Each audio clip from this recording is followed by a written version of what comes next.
Hello दोस्तों, आज मैं आपको इच्छाधारी चमगादड़ की कहानी सुनाने वाला हूँ। पर कहानी सुनने से पहले हमारे चैनल को सब्सक्राइब जरूर कर ले। एक बार की बात है, बिलासपुर गांव में चमगादड़ का बहुत आतंक था। चमगादड़ रात के वक्त लोगों को अपना शिकार बनाते थे, इसलिए रात के वक्त गांव वाले घर से बाहर नहीं निकलते थे। वो कोई साधारण चमगादड़ नहीं था, इच्छाधारी चमगादड़ था। इच्छाधारी चमगादड़ इंसान का रूप धारण कर सकता था, इंसानों के बीच रहकर लोगों को अपना शिकार बनाता था। आज तक किसी ने इच्छाधारी चमगादड़ को अपने आंखों से नहीं देखा है, और जिसने भी देखा है जिंदा बच नहीं पाया है। इच्छाधारी चमगादड़ कौन है, आइए जानते हैं। एक शहर में रिया नाम की लड़की रहती थी, जो कि न्यूज रिपोर्टर थी। रिया के बॉस रोहन ने एक दिन रिया को अपने केबिन में बुलाते हैं और रिया से कहते हैं, रिया, क्या तुमने टीवी में एक न्यूज देखी है? बिलासपुर गांव में चमगादड़ ने कोहराम मचा रखा है। इच्छाधारी चमगादड़ ने बहुत से गांव वालों को अपना शिकार बनाया है। रिया कहती है, हाँ सर, कुछ ही दिन पहले अखबार में पढ़ा था। लोगों का कहना है ये सब इच्छाधारी चमगादड़ कर रहे हैं। तब रोहन कहता है, रागिनी, तुम्हें इसी गांव में जाना पड़ेगा। मुझे इच्छाधारी चमगादड़ के बारे में पूरी जानकारी चाहिए। हम लोग ऐसी जानकारी लोगों तक पहुंचाना चाहते हैं जो अभी तक किसी टीवी चैनल में नहीं दिखाया हो। हमारा न्यूज चैनल देश में नंबर 1 होना चाहिए। रोहन ने पूछा, रिया, इन खूनी चमगादड़ के बारे में जानकारी हासिल करना थोड़ा मुश्किल है। क्या तुम जानकारी हासिल कर पाओगी? रिया ने कहा, मैं कर लूंगी सर। आप बताओ, बिलासपुर गांव में कब जाना है? तभी बॉस बोलते हैं, रिया, तुम कैमरामैन दीपक के साथ कल चली जाओ।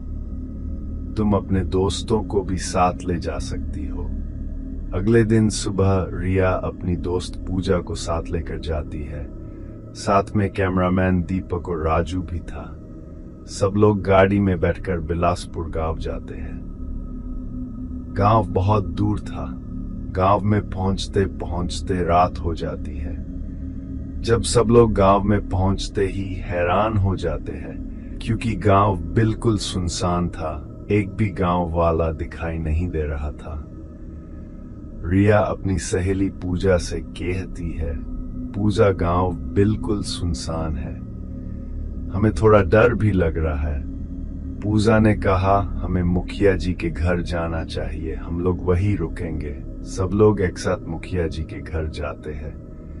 रिया मुखिया जी के घर के पास जाती है और दरवाजा खटखटाती है। थोड़ी देर बाद दरवाजा खुलता है और अंदर से मुखिया जी बाहर आते हैं। अजनबी लोगों को देखकर मुखिया जी कहते हैं, आप लोग कौन हो और इतनी रात को यहाँ क्यों आए हो? आपको पता नहीं, गांव में चमगादड़ का आतंक है। रात के वक्त कोई इस गांव में नहीं आता है। रिया कहती है, हम लोग न्यूज रिपोर्टर हैं। हम लोग इच्छाधारी चमगादड़ के बारे में जानकारी हासिल करने आपके गांव आए हैं। क्या हम लोग आपके घर कुछ दिनों तक रुक सकते हैं? मुखिया जी कहते हैं, आप लोग हमारे यहाँ रुक सकते हैं। इच्छाधारी चमगादड़ के बारे में कल बातें करेंगे। रात बहुत हो चुकी है। आप लोग सब घर के भीतर आ जाए। सब लोग घर के भीतर चले जाते हैं। इच्छाधारी चमगादड़ पीपल के पेड़ में लटककर सब देख रहा था। इच्छाधारी चमगादड़ अपने अगले शिकार की तलाश में गांव में उड़ने लगता है। तभी वहां से एक शराबी गुजरता है। इच्छाधारी चमगादड़ इंसान का रूप धारण करके उसके पास जाता है और अपने नुकीले दांतों से उसके शरीर का सारा खून पी लेता है। शराबी जोर से चीखता है। उसके चीखने की आवाज रिया के कानों तक जाती है। रिया मुखिया जी से कहती है, मुखिया जी, ये किसके चीखने की आवाज है?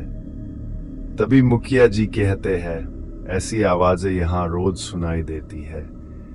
आज तक किसी ने इच्छाधारी चमगादड़ को नहीं देखा है, इसलिए हम उसे पकड़ नहीं पाए हैं। रिया थोड़ी डर जाती है। रिया अपने मन में सोचने लगती है, क्या मैं इच्छाधारी चमगादड़ की जानकारी हासिल कर पाऊंगी? मुझे कुछ समझ में नहीं आ रहा है, मुझे क्या करना चाहिए? क्या रिया कभी जान पाएगी इच्छाधारी चमगादड़ कौन है? ये जानने के लिए अगले पार्ट का इंतजार करिए और जाते जाते हमारे चैनल को सब्सक्राइब जरूर करें ताकि आप हमारी आने वाली सभी कहानी सुन सके। धन्यवाद।